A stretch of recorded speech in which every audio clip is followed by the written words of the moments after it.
Welcome to the fourth podcast in the series on cosmos theology. As you can see, here I am in nature and in the middle of our beautiful cosmos. This podcast is an interview of one of the great theologians on cosmos theology, Sister Kathleen Degnan. It will be an interview in which she will discuss two major issues: her understanding about cosmos theology, first of all, and secondly, her understanding and knowledge of how cosmos theology began in the history of Christianity. So here we are, Francis, to our fourth podcast, right? Which is going to end up to be a course, an introduction course in cosmos theology. There are going to be more podcasts coming that we'll be doing.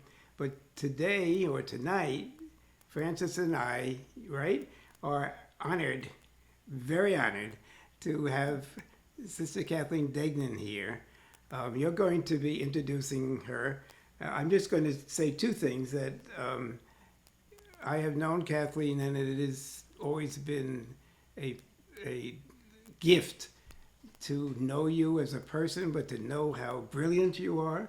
And I found out when you did the Teilhard thing recently, what a great writer you are. And I suppose one of the things that you have influenced me, and I tell people at where I worship at the Grange, Eddie, always end up, it's a mystery. And that has influenced me tremendously. And it's helped me too with Teilhard, because I think Teilhard knows that it's all a mystery. But I'll just briefly say, Francis, that Kathleen is the founder of the Degnan Institute for Earth and Spirit and the co-founder of the Thomas Berry Forum on Ecological Dialogue, right? And a brilliant theologian. And how about you, Francis? What are you saying? Well, I'm more than thrilled also to have Kathleen with us for this edition of our podcast. Kathleen and I got joined at the hip when we first met each other at Fordham University. We were studying in the spirituality program there, and that goes back to the early 90s. And I had the privilege then of teaming with Kathleen and giving a lot of programs on particularly Thomas Merton, but also on Thomas Berry and also on Celtic spirituality and wonderful things. And for my 25th, Kathleen brought me to Ireland with a group of folks, and we had a wonderful Celtic spirituality tour. But Kathleen has been a major Merton scholar, and probably one of the finest books out on Merton is her Book of Hours that precedes her latest book on Chardin. And it is a psalter with all the words of Merton, a 7-day psalter with 4 hours a day. And Kathleen was a former president, there you are, of her wonderful book on Merton, former president of the International Thomas Merton Society. But she's also was a professor for many, many years for the Department of Religious Studies at Iona University. So we're thrilled to have Kathleen here with us tonight. And also to just recommend to everyone her wonderful new book, which is a psalter also with 8 days, the 8th day being the future, of Teilhard de Chardin. All his words divided into 4 hours each day: dawn, day, dusk, and dark. And an exquisite compilation of Chardin, and it's just an incredible accompaniment for prayer. And Francis, I want to add that you can buy it, she told me, on Amazon. Of course, everything can be bought on Amazon. Yes, or Orbis Books. published by Orbis Orbis. Books. ORBIS, Orbis Books. I also want to add that I really got to know Kathleen because she composed music, so much music, for her and my Grange worshiping community, Schola, right? And many of them are recorded, and they are just magnificent pieces of music, of religious music, right? I So- use Kathleen's music in every retreat I give. I never can give a retreat without Kathleen being there with me. Never. Ever since we've been together. Kathleen, you know, is a Green Faith Fellow, and she was awarded by them several years ago. But Kathleen just won the outstanding award from the Catholic Climate Covenant for her amazing work with Kevin Cawley in ecology. So, Kathleen, we're thrilled that you're here tonight. Thank you. Thank you so much, and it's my joy to be with both of you. And it's my joy to remember, Francesco, all of those years and all of that teaming in ministry with you. Those were some of the happiest moments of my life because they were so creative and so engaging and transformative, I think, for everybody involved. So thank you. Thanks for this. So we're going to be interviewing you. How about that? Good. Fire away. This whole podcast and the other podcasts in this introduction course, it's what we call cosmos theology. And I would like you to just ramble on about what you see, the parts of cosmos theology, how you see Teilhard de Chardin, I guess, is the foundation of the thoughts. And I would just like you to talk to us about how you see the influence of Teilhard with cosmos theology. Okay. Well, I'm glad you invited me to ramble on because that's what I mostly do. And, I like to say when we talk about cosmos theology or cosmic theology that this is not something new. This is the oldest Christian theology that we have. It is a theology that we find in the writings of St. Paul, which of course predate the writings of the Gospels. So, and what I love to think about is that the very ways that Paul presents this enormously vast and profound and primordial horizon before which we all live, out of which we emerge, is not taken from anything that he wrote or thought about, but rather finds its source for Paul in the hymns of the early primitive Christian community. Wow, that's amazing. So, and I love this because, as you say, Eddie, I'm a hymnist. I think of myself as a psalmist, actually.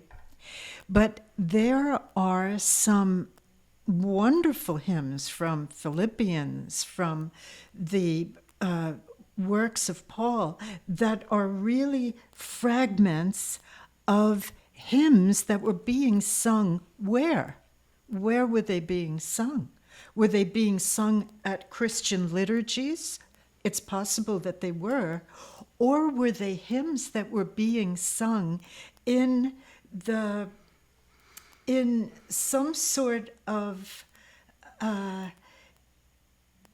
non-Christian spiritual groups who were, like the Christian community, wrestling with, here's the word, the mystery, the great mystery, which is what Paul calls this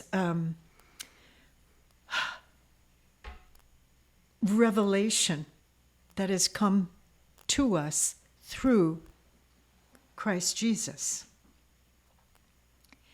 So what Paul is actually saying to us is that there is a mystery that has existed before all the ages, and now it becomes so very clear to us in the person and in, how shall we say, in the event of Jesus, who becomes the human embodiment, or is the human embodiment, of a divinization process that we celebrate in our sacred mysteries, right?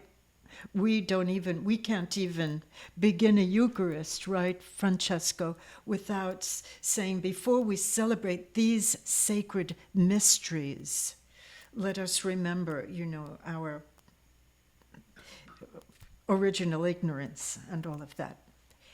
So it's important for us to have an understanding that whenever we speak of cosmos theology, we are really, really going back to the taproot of our own Christian intuition and experience, which for Paul, who is the earliest theologian, I guess we could say, of our tradition,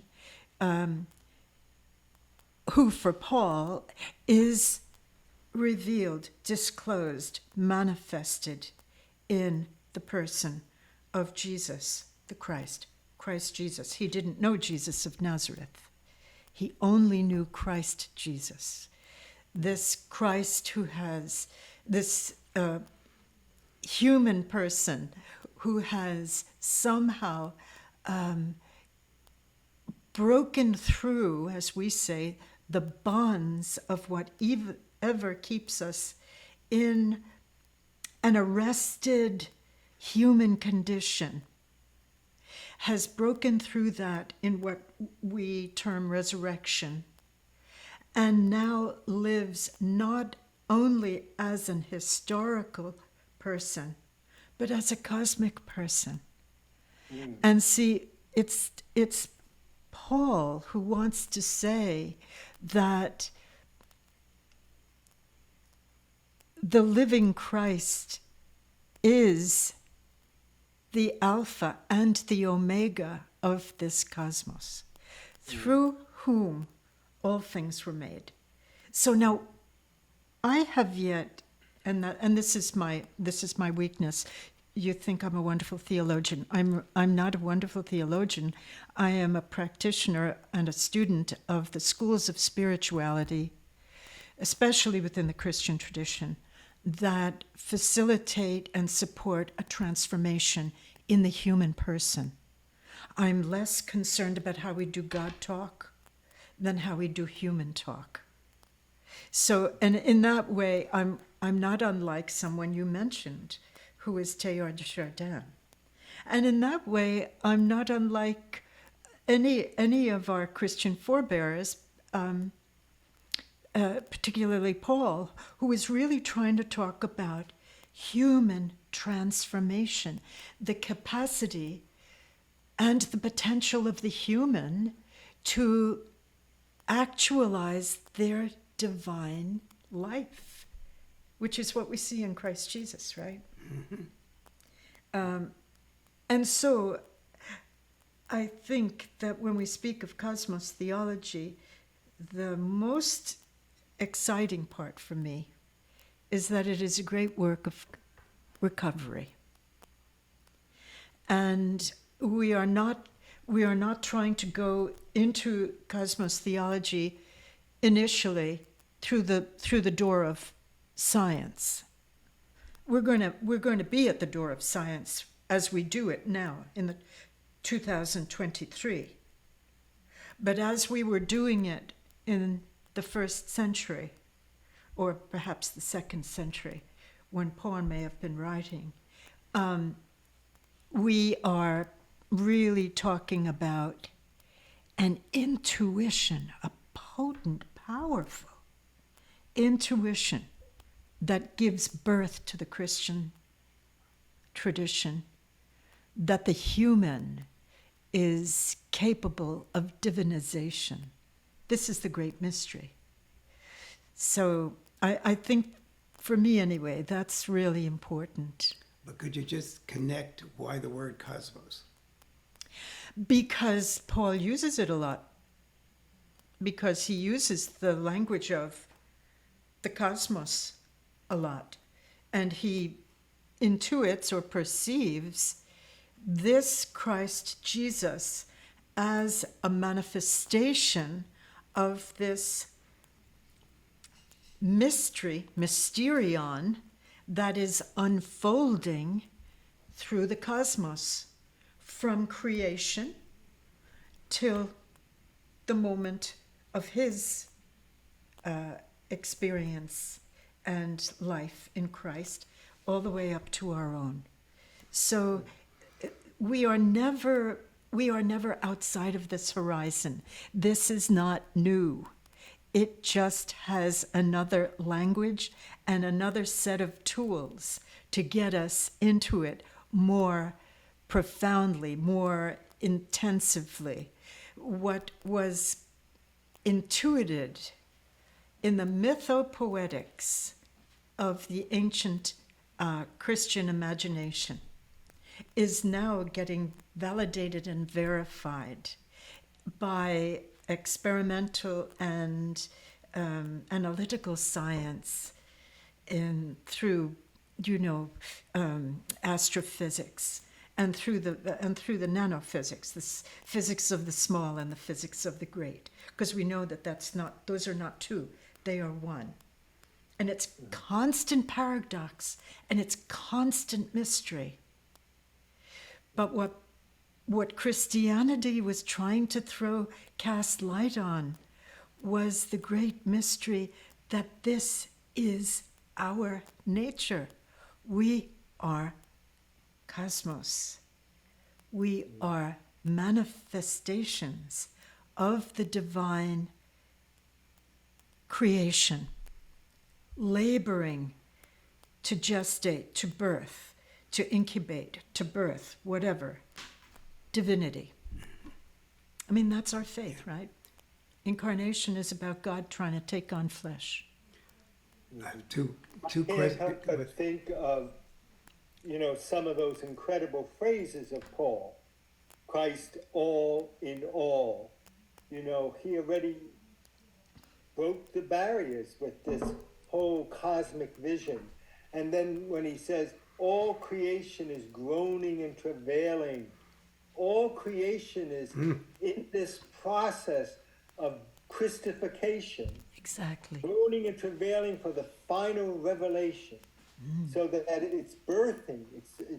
And I think that there's that whole energy that he captures in some of his phrases that speak of this energy of birth and of the future and of what's happening. And I think it just pains me that we got so sort of short-sighted and blind-sighted. Yeah, Francis, yeah. In the Western tradition. Where did we go wrong? I mean, I took a lot of theology courses in my youth, way back when. None of this was there. And these were good teachers. These were priests who were theologians. I didn't hear any of this. Why did we lose our origins? So, I mean, we have to still go back there, right? We have to go back to our ancestors, our Christian ancestors, and we know that there were two great centers for Christian development or Christian thought, Antioch and Alexandria. So the Alexandrians, which I have to confess is where I think I would land myself, was our school. It was our theologate. It was our catechetical academy in Egypt, where the finest thinkers within the Christian stream of this newly emerging religion came to think with all of these philosophers and all of these theorists from other different religious streams. And it was there that they brought forth, I would say, a highly sophisticated notion of, it's where we began to do Christology, really. Not so focused on the historical Jesus. That was the work of the Antiochian school, which is basically a school that was honoring and exploring and studying and elaborating on the scriptures and the development of gospels.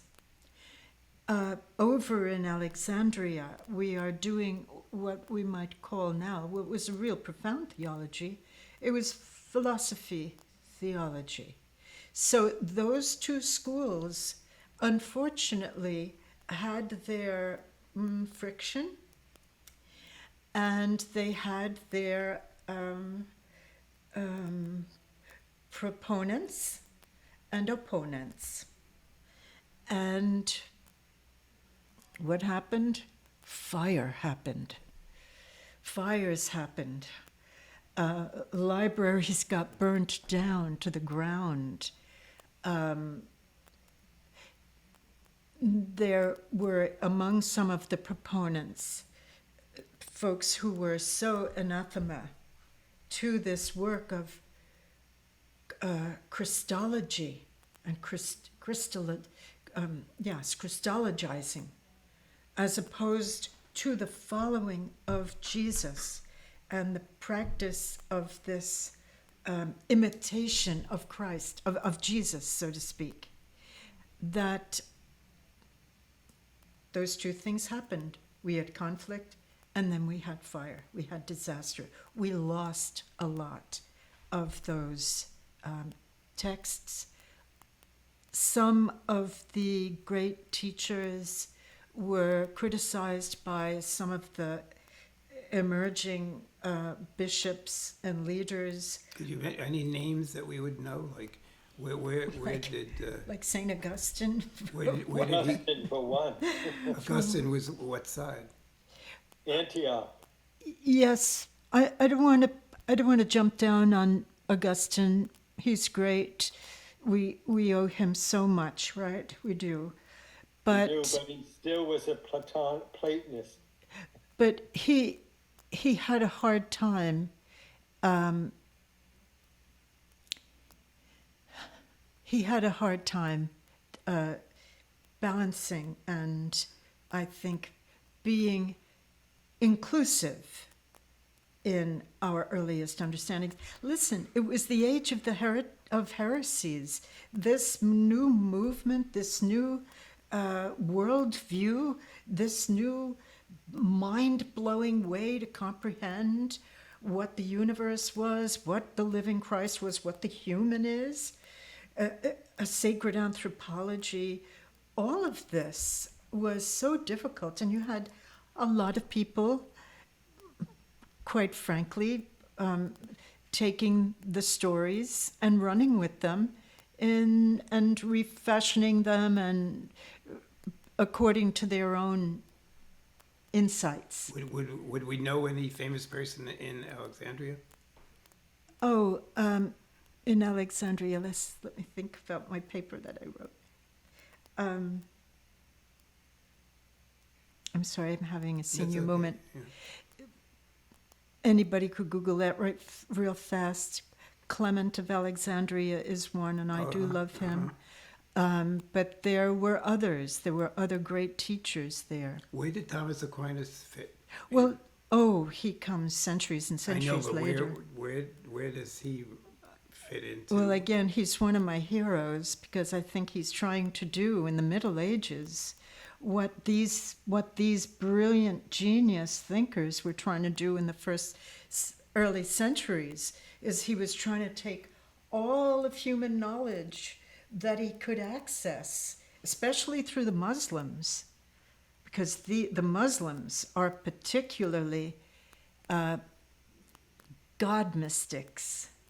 You see, Christians, we were worshiping a human embodiment of divinity. We were putting an awful lot of focus on the incarnate Jesus. And the earliest teachers of our tradition insisted on a Trinitarian notion or model, we could say, of divinity. Divinity was manifesting in three incredible movements or processes, you could say. One of them, this is where somebody like Raymond Panikar comes in, right? Raimundo Panikar, contemporary, although past, remarkable theologian who he is a Christian, Catholic Jesuit, and a Hindu, but he had this great sense of the world's religions, and he began to perceive that the various religions were ways of focusing on some facet or aspect of divinity as it has become apparent to the human. And he wanted very, very much, though, to continue to promote within the Christian form, and then as a model for all religions to be able to dialogue with each other, of this kind of Trinity in unity, a Trinitarian understanding of the mystery of divine fecundity, depth, silence, creativity, of a process of God, divinity manifesting itself in the material order, cosmos. As of course, for us, for the Jesus people, we are so enamored of Jesus Christ Jesus, because this is the place where for us this whole thing opened up. And then the third facet or phase of divinity permeating everything in a kind of Taoist way, permeating everything, being the flow, being the animating, generative energy of everything. So I'm glad you got there, because for me, this whole cosmos theology thing is, you don't have to look up to the sky. The connection between spirituality and the cosmos. And could you speak a little bit? Isn't this perfect? Isn't this a way, and maybe you can say how Teilhard started this, of bringing science and theology together, that we don't have to look up in the sky for God or divinity. As you just said, divinity is everywhere. This is heaven, if you will. But how did Teilhard, could you just, maybe so that people who've seen this podcast doesn't know, he was a great scientist, right? Could you just say a few words about how he contributed to cosmos theology? So I think, Francis, you were interested in that. Did you want to ask the question a different way, perhaps? Or? Oh, that's fine. So, That's right. but I do want to just say that, remember, every single generation thinks within the structures and the cultures in which they think. Yep. So one of the dilemmas is that our earliest Christian ancestors were thinking within, as Francesco mentioned earlier, a kind of bifurcated universe. There was, give me the word, Francis, that's escaping me. We A had, duality. yes. Go. Yeah. Yeah, Yeah, it was they a were thinking of dualistic. Spiritual as separate from material. Exactly. That was so that unfortunately, because of Plato, well, the derivation of Plato, then human became more focused, at least Augustine had a great deal to do with it, on as sinful, as not perfect, as not divine. So the whole emphasis of the Epiphany that is so beautifully done in the Eastern tradition was lost in the West, basically. So that Christ didn't come to make manifest our divinity. Christ always came to save us from our own selves, from our sinfulness. Mm-hmm. And so rather than baptism becoming the manifestation of our divinity, it became a way of cleansing us from this so-called original sin, and focus on material becoming sinful. And so matter always was, in Plato's thought, an imperfect representation of the pure ideal, so nothing material could ever be that good. And I think that had tremendous impact on the Western tradition, and particularly in Protestantism, you know, because it came out of Augustine, and then that whole Protestant so-called Reformation impacted, of course, Catholicism. But we were already into our own dichotomies with all our heresies. Mm-hmm. So that dichotomy between spirit and matter has Yes. haunted the Western tradition from early days. Absolutely.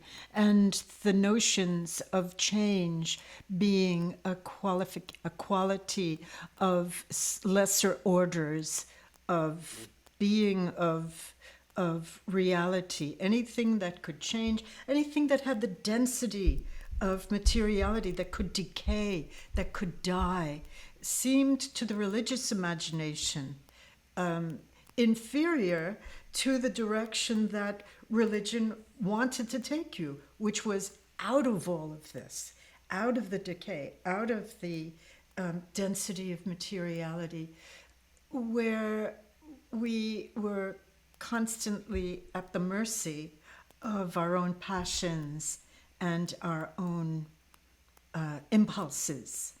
And yeah, and I just want to say something on behalf of poor Augustine and the Westerners, which we, all of us are actually.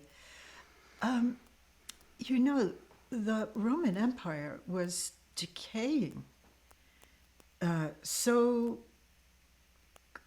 rapidly, and was so full of pathology and violence and so many things. Augustine was trying to offer to the Christian community or the Christian people a way to be released and brought out of all of that. Not like our Eastern Christian brothers and sisters in Constantinople, where they had all the leisure in the world to be creating these glorious liturgies of the heavenly kingdom and everything. Poor Augustine was dealing with you know, the invaders at the doors of Rome and all of that. It was a hard time, and when times are hard, our theologies get pretty pessimistic. This is one of the questions you're asking. How did we lose it? Did Orthodox and the Eastern Church never lose it? If I had studied theology in the East, would I have known about all this? Yes, you absolutely would have. Even to this day? Yeah. Wow. However, you would be involved in a pretty static mode of theologizing, I think. What do you mean? Things don't change. Things are this way, and this is the world view. They embraced a bifocal or bifurcated world order entirely. So not only... However, they do... I'm sorry. No. They do understand that this world is saturated with divine presence and energy. Yes. And you know, this is... what I'm about to say is everybody has said, but it allows us to return to science as a friend, right? Science has been looking at materiality. And back then, as Francis said, oh, that's sinful. But now, if the church were to embrace cosmotheology and the origins, which you tell us is still preached to the East, science and religion and Christianity can be bedfellows, because we've returned to the material as blessed. And that's what the Webb telescope's looking at. Mm-hmm. So science doesn't have to be our enemy anymore, right? Well, you know, of course not. No, the short answer is no. And really, as I tried to say, I think I tried to say this in our reflection on Teilhard yesterday, the new... Just so everybody knows, they'll be looking at this podcast maybe thousands of years from now, but haha. But Kathleen gave a great presentation yesterday for the Teilhard Association on the day that we're recording this, but go ahead. So I was trying to say that the sanctuaries, the mystical sanctuaries right now are the laboratories, scientific laboratories, and, observatories and these kinds of observatories, looking at the very small and the very big. But you see, who helps me the most understand our derailments is the great historian Thomas Berry, and the great master, to me, of perhaps the most available and understandable universe story. So it's Father Thomas who says the beginning of our real crisis in the West is the Black Plague. Because in that period, what are we talking about, the 10th and 11th century? I'm sorry, I'm not a good historian like Father Thomas, but in that period, we know we lose a quarter of the whole human population, right? I mean, it's just, we don't have a germ theory. We have no idea what is going on. The only thing that we can comprehend is, the only lens we have is the lens of religion. And religion will say, God is punishing us. Because this is what happens. If we are a deviant species or whatever, God is going to punish us. The great wipeouts of the biblical tradition, where there were the plagues and there were all of these things, it looked as if this were happening again. So from that period, Father Thomas helps us understand very clearly, there was an enormous pessimism that overtook Western religion, Western spirituality, Christian spirituality, and on the other side, that's the bad news. The good news is this is what spurs on the human scientific enterprise, is to comprehend what all of this is, of what is the human body, what is human health, what is pestilence, and all of that. So, and I just want to say this other thing. In Alexandria, this was a center of science as well as philosophy. So science and Christianity were not enemies too much. Never. And remember that science begins with the discipline, so to speak, of what is called natural philosophy. Science is born within the lineage of natural philosophy. So, it's only quite recently, only a few centuries ago, that we stopped calling investigative science the philosophy of nature. So, and this is the birth of science. So, yes, but you see, by the time we get to the Enlightenment in the 17th century, where we really have made there is now a real separation. We've got fault line between religion and what is trying to emerge as an independent modality of science. This is the place, this is the time and the place where these two things become inimical to each other.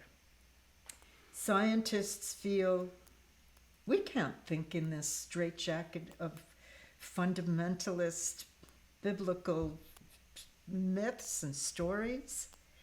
We've got to go out there and get the cadavers, and we've got to get all of that. We've got to do our investigations.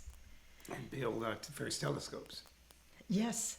And so then, and remember, simultaneous with this, or I should say earlier, before the Enlightenment even, you've got the Protestant Reformation, what Francesco's talking about.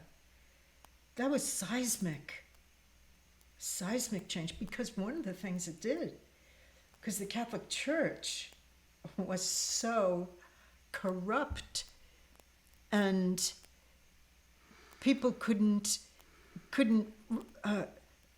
recognize Christianity, Catholicism, in relationship to Jesus and the gospel at all. And so all of a sudden you get a printing press, all of a sudden you get in, what do you call them? People who translators. You get the gospels in the language of the people. That's dynamite. Mm. That's dynamite, because then all of the spiritual and religious leaders are going to say, what have indulgences to do with Jesus breaking bread and baptizing people, setting people free, the works of mercy? What has it got to do with that? It's just making the Dominicans rich. Could I bring us back to one of the most exciting things for me about all of that you've been talking about in Francis, which is, you mentioned the word static a few minutes ago. That for me, cosmotheology has taught me that God is not static. And Teilhard, in examining the evolution of the cosmos with greater and greater complexity, that God is not this static person watching everything. Could you speak to that? Because that's an element of that, for me, cosmotheology is awakening. That it isn't this God sitting up there somewhere watching what's happening. God, or whatever you want to call it, is involved not only in materiality, but to some extent, one could say his essence isn't changing. Excuse me for using he, but God's essence isn't changing. But God is dynamic, right? Mm-hmm. Could you speak a little bit to that? How this new, not new, cosmos theology contributes, this new God, this new divinity. So just to keep us in a historical context, and we've come up through the Reformation now, we've come up through the Enlightenment, and now we're moving into the 18th and 19th centuries. We've got, well, let's go back. We've got the age of exploration going on. It's going to be a big deal because people go around exploring the planet, and we're going to find stuff. We're going to find old stuff. We're going to start finding remnants of the human fossil record even. So we've got the 18th and 19th century as the beginning of a certain kind of more, how shall I say, material science, not so much natural philosophy. Mm-hmm. But now let's find stuff. Let's examine it. Let's explore it. Let's date it. Let's try to name it. Let's try to put it out on a board and see if it tells us a story. This all happens by the 19th century. We know that the Origin of the Species is written, and we are staggered. Boy, talk about seismic and pulling the rug out from under everybody. The Origin of the Species is going to propose that humans are one of an historical biological lineage that started over here and just kept changing and changing and changing and changing until you get this primate that starts to walk upright. You get this diversity of hominins. I mean, we're the only ones left. That's not too promising, but we we have this emergence now of a kind of verifiable story of the emergence of life. And how does that affect God? And that's where we're getting to. Okay. Because our man who wrote The Origin of the Species, Darwin. Charles Darwin, of course, was studying for the ministry. They were all studying for the ministry, for heaven's sake, and they had inherited a religious paradigm in which revelation was revelation. I don't think we can appreciate that because we're not there now. We are not people who think that revelation is about what a document written so many thousands of years ago was attempting to give us a scientific story. It wasn't. It was attempting to give us a mythos that we could live inside of, that could help us interpret our existence. And that's what poetics does. So, I mean, I'm a big fan of the Genesis narratives, but not because I think they're telling me anything scientifically. Although, ironically, isn't it ironic that it is a process story? But that's something else. The thing is that we get up to the 19th century, and all of a sudden, everybody's religion has blown up with this notion of a big flaring forth, a big bang, which, by the way, is a theory that a priest came up with, a Belgian priest, Georges Lemaitre, right?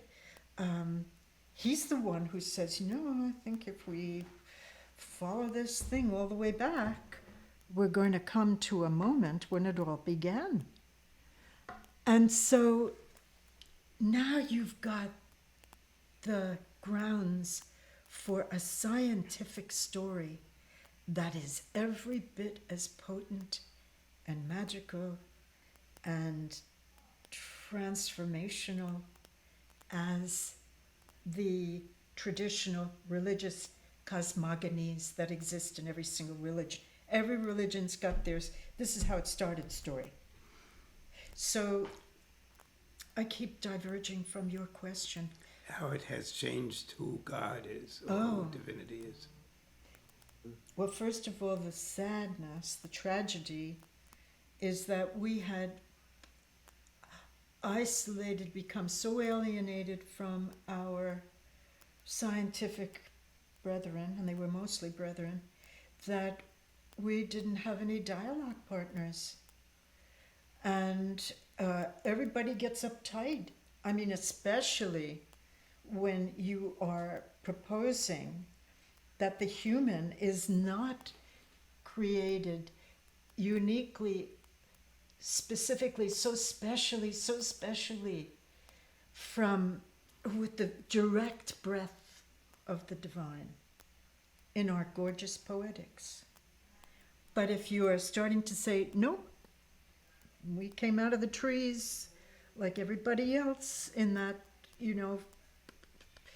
African forest, savanna, whatever, and we had to grope our way, trying to deal with this explosion of cerebral energy and also matter that was now going to mean we were just so literally thoughtful, we couldn't fit it all in our heads by instinct, the way our little friends are maybe inscribed. It is their instinct to do this, that, or the other thing. By the way, I think animals are just working out their own genius process too. But the human now begins to have to wrestle with the world in a sense as other. The universe as other, as this mysterion in which it awakens. And everything about this universe is so startling and staggering. And to our earliest ancestors, who were the ones who gave us, and these guys aren't even around anymore because we're a later evolution of the human, the humans, the human group that gave us religion began to intuit and perceive divinity everywhere. And so, but then we kept evolving on. And one human group would go out of existence, even though they may have lain down the foundations of language or of culture or of art or of anything like that. So where does God come through here? The sadness is that the most articulate and important scientists of the 20th century are not religious people. They are dedicated atheists. Most of them, not all of them. We're not saying everyone, but most. And so there is no one who speaks both languages, so to speak. You have been interested in a fellow cosmos theology articulator, John Haught, who has been trying to have this dialogue with scientists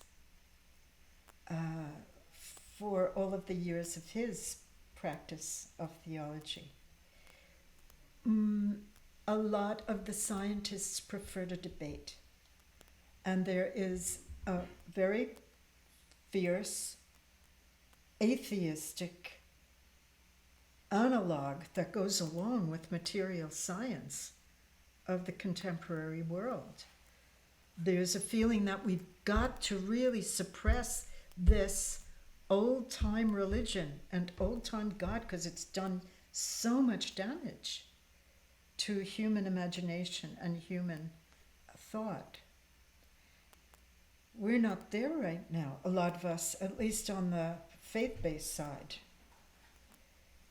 And that's because a bridge person did come along.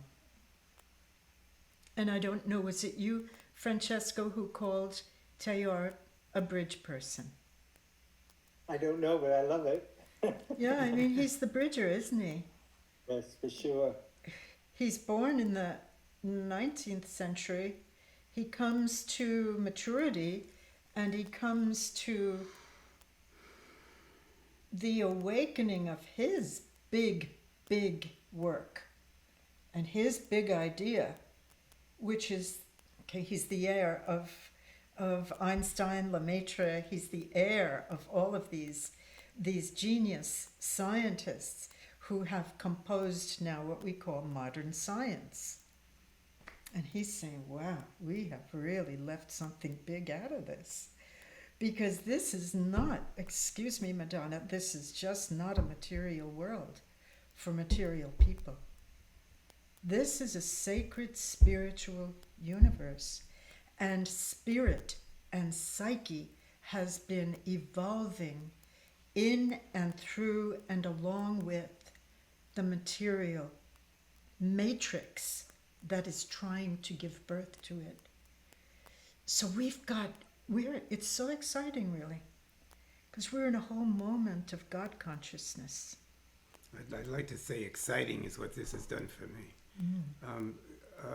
Francis, I feel bad that I think I'm been the one asking Kathleen and you haven't. So this is a very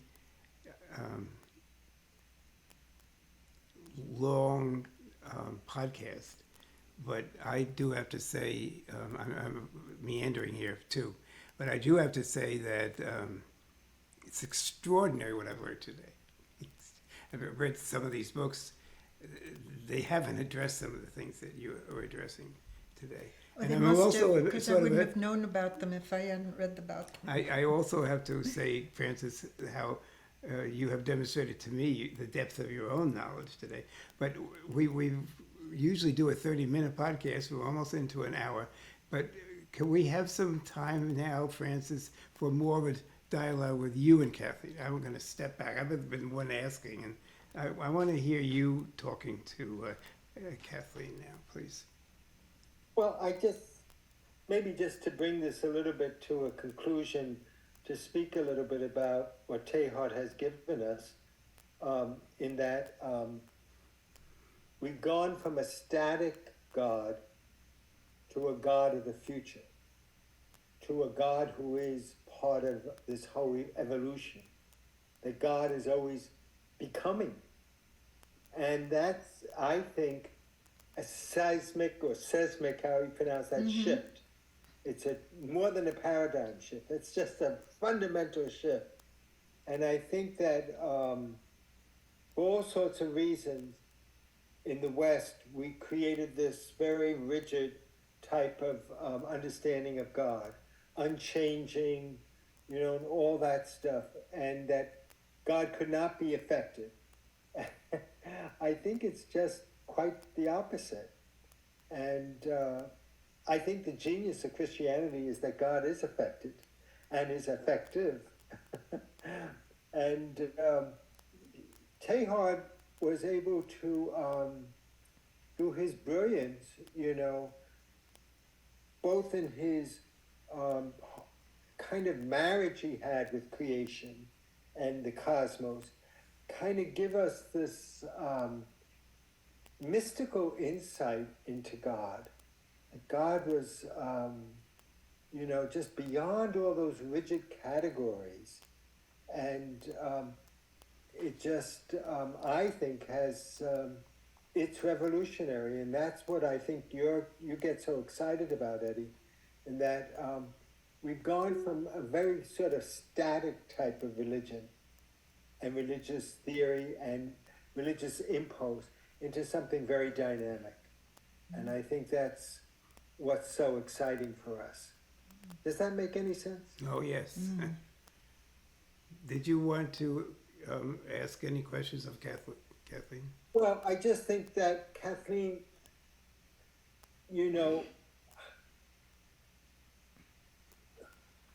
what would we be able to say about Teilhard in how he has, just opened the door for us so that people like John Hart and yourself and Ilya Delio and others have been able to run with it in a way in consort with the best of scientific discovery, particularly on the physics level.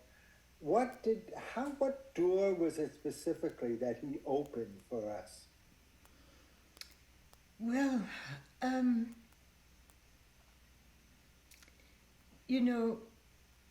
for one thing, I better say this right up front because it's so much on my mind. You spoke of him as a mystic. We've spoken of him as a mystic. There is something really, really neurodivergent about Teilhard. This is a man with a mind that is wired very, very differently from the ways that contemporary, dense, material, technological culture wires the mind. He had a capacity to perceive the diaphanous, that is to say, he could see something shining through materiality. He could see something manifesting in and through materiality. Well, by the way, that's what Paul was trying to talk about when he was talking about the mystery that was hidden from all the ages, but now we're beginning to be able to see it. Teilhard had an anguish, and it was the anguish that has been the gift to us.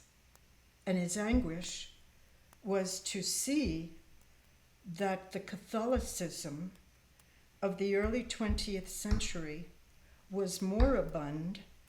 It was static. It was everything you just said, Francesco. And it was totally missing the rocket ship that was taking off. It wasn't a boat anymore. This was, we were on the verge as a human species with the, as Teilhard loves to speak about, the pointy edge of evolution, the arrow of evolution, being some of our scientific geniuses, penetrating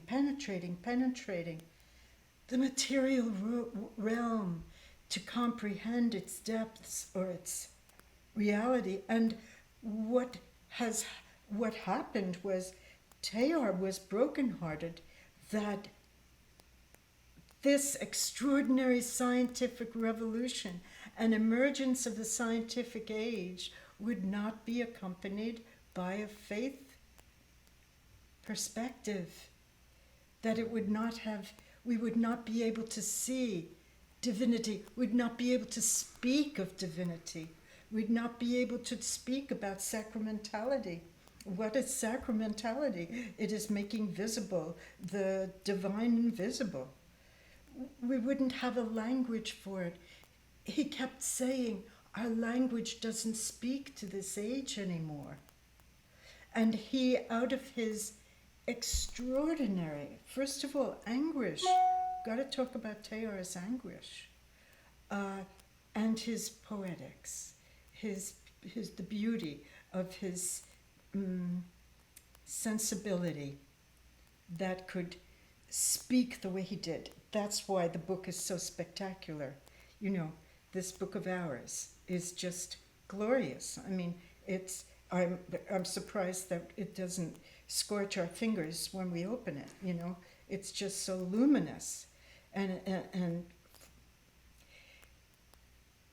it's what you're saying, Francesco. It's the end of the God, outside, above, beyond, static, observant, maybe even if you're still there, punitive. But the old gods have to die. That's the only way new religions can get born, is that if the old gods die. Even St. John of the Cross says this in our own Catholic tradition. That's why Dark Nights of the Soul are so painful, right? Because something really big and sacred dies for you, has to, and then something else has to emerge out of that. So we're in this emergence moment of being able to perceive and intuit divinity anew. Right. And exciting. Exciting. Could I just say that what you just said, in a very, very humble, small way, is why Francesco and I are doing this introduction too, because it hasn't seeped down to the laity, to the people who really count.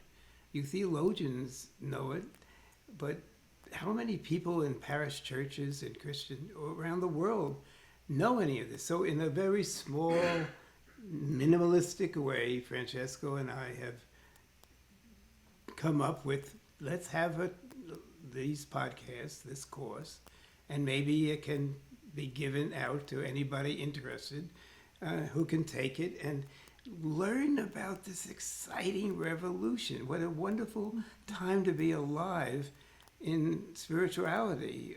I mean, and I have to thank Teilhard and science for contributing to it.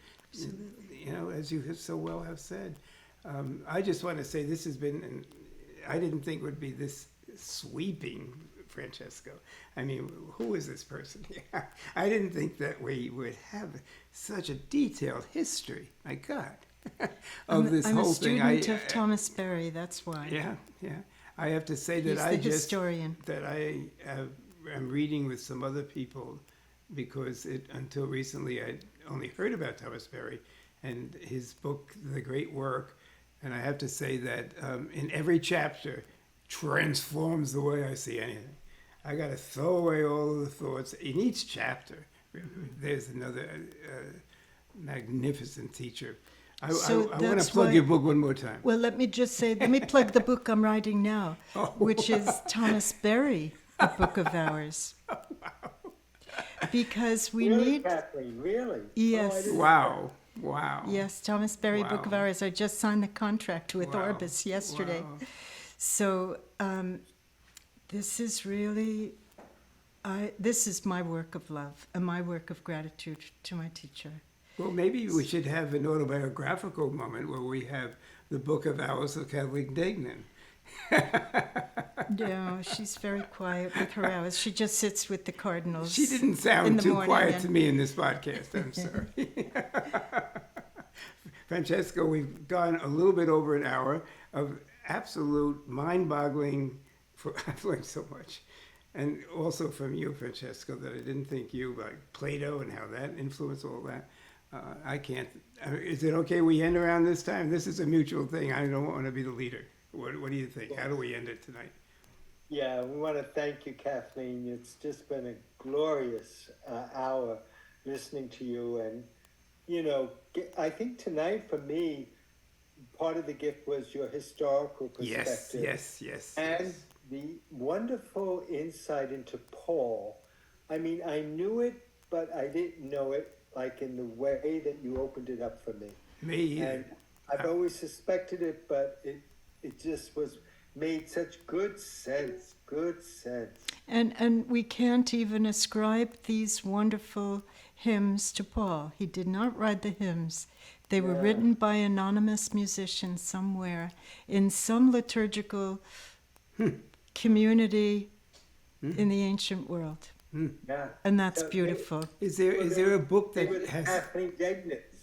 They were the Kathleen Degnans of his time. Is there a book that has taken these into one book? These things? I do have some books that are studies of Oh, the early okay. hymns of the of the I have a Christian quick community. question, a Yes. challenging question, and you Okay. can just say yes or no. No, I'm just Okay. kidding. Do you think Paul knew that divinity was dynamic? He had to have known that divinity was dynamic because it knocked him off I was his thinking the horse. same thing. He was knocked off his horse, and a static God would never know how to do that. Exactly. Oh dear. Anyway, thank you two brothers for doing this. Thank Thank you. you. For Kathleen. everybody, for all who will be touched and opened up by these conversations. And Thank, thank you. And hope you come back. Come back. Good night to you all. And Yeah. we look And forward good to night, some, Francesco, some more podcasts coming along in this course, right? We're in process. We may never end. I mean, the cosmos is going to keep going. Thanks, Kathleen. You're Thank you so welcome. very much. Thank Night, you. Kathleen. Good night, Good night. Francesco. Thank you, love. Thank you so much. Peace. Be careful going home. I will. Yeah. And thank you to our wonderful videographer, Michael, for Listen. bringing this all together. It could never have happened. And now I'm going to say, yeah, he's my son, of course, you know. No, he's really a treasure. And thank you, Michael. We're all looking at him right now, really. Student number one, I'm just viewer. Amen. See you at the next podcast.